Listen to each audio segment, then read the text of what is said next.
In World War I, the German Rothschilds loaned money to the Germans, the British Rothschilds loaned money to the British, and the French Rothschilds loaned money to the French. In America, J.P. Morgan was the sales agent for war materials to both the British and the French. In fact, 6 months into the war, Morgan became the largest consumer on earth, spending $10 million a day.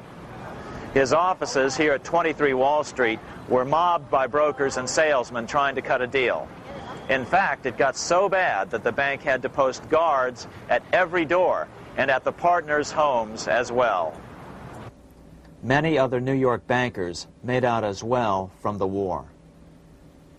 President Wilson appointed Bernard Baruch to head the War Industries Board. According to historian James Perloff, both Baruch and the Rockefellers profited by some $200 million during the war. But profits were not the only motive. There was also revenge. The money changers never forgave the czars for their support of Lincoln during the Civil War. Also, Russia was the last major European nation to refuse to give in to the privately owned central bank scheme. 3 years after World War I broke out, the Russian Revolution toppled the Tsar and installed the scourge of communism. Jacob Schiff of Kuhn Loeb and Company bragged from his deathbed that he had spent $20 million towards the defeat of the Tsar. Money was funneled from England to support the revolution as well. Why would some of the richest men in the world financially back communism, the system that was openly vowing to destroy the so-called capitalism that made them wealthy? Researcher Gary Allen explained it this way.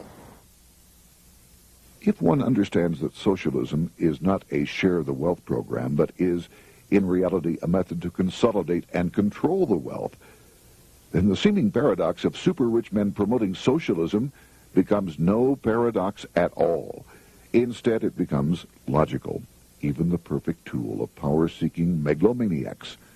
Communism, or more accurately socialism, is not a movement of the downtrodden masses, but of the economic elite. As W. Cleon Skousen put it in his 1970 book, The Naked Capitalist, power from any source tends to create an appetite for additional power.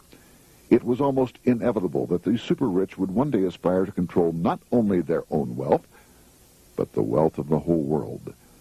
To achieve this, they were perfectly willing to feed the ambitions of the power-hungry political conspirators who were committed to the overthrow of all existing governments and the establishments of a central worldwide dictatorship. But what if these revolutionaries get out of control and try to seize power from the super-rich? After all, it was Mao Zedong who in 1938 stated his position concerning power. Political power grows out of the barrel of a gun. The Wall Street, London axis elected to take the risk. The master planners attempted to control revolutionary communist groups by feeding them vast quantities of money when they obeyed, and contracting their money supply, or even financing their opposition if they got out of control.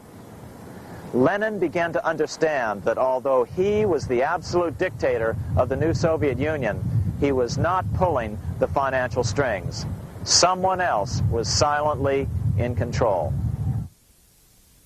The state does not function as we desired. The car does not obey. A man is at the wheel and seems to lead it, but the car does not drive in the desired direction. It moves as another force wishes.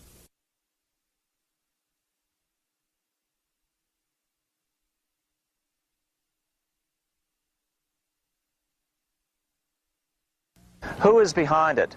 Representative Louis T. McFadden, the chairman of the House Banking and Currency Committee throughout the 1920s and into the Great Depression years of the 1930s, explained it this way. The course of Russian history has indeed been greatly affected by the operations of international bankers. The Soviet government has been given United States Treasury funds by the Federal Reserve Board, acting through the Chase Bank.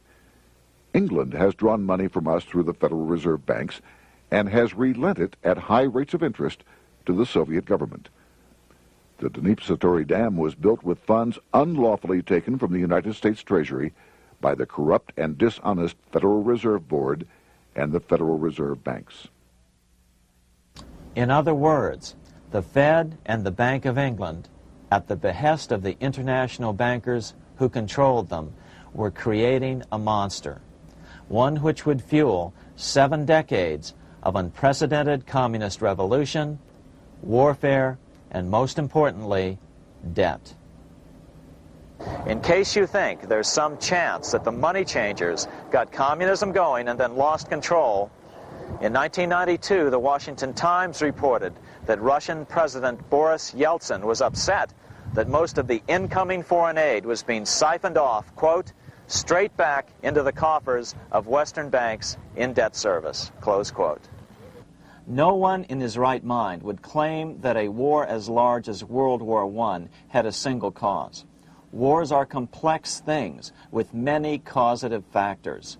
But on the other hand, it would also be equally foolish to ignore as a prime cause of World War I those who would profit the most from the war.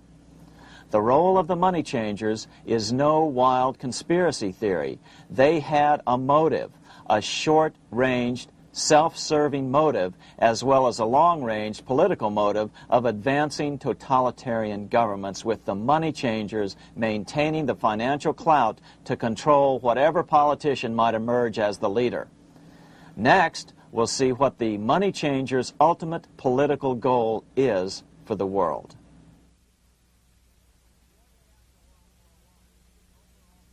Shortly after World War I, the overall political agenda of the money changers began to be clear.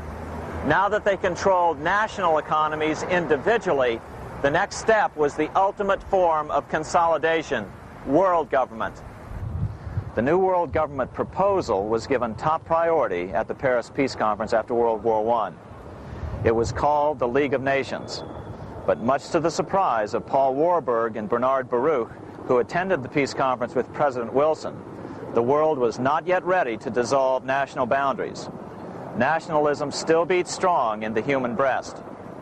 For example, Lord Curzon, the British Foreign Secretary, called the League of Nations a good joke, even though it was the stated policy of the British government to support it. To the humiliation of President Wilson, the U.S. Congress wouldn't ratify the League either. Despite the fact that it had been ratified by many other nations, without money flowing from the U.S. Treasury, the League died. After World War I, the American public had grown tired of the internationalist policies of Democrat Woodrow Wilson. In the presidential election of 1920, Republican Warren Harding won a landslide victory with over 60% of the vote. Harding was an ardent foe of both Bolshevism and the League of Nations. His election, which opened a 12-year run of Republican presidents in the White House, led to an unprecedented era of prosperity known as the Roaring Twenties. Despite the fact that the war had brought America a debt 10 times larger than its Civil War debt, still the American economy surged.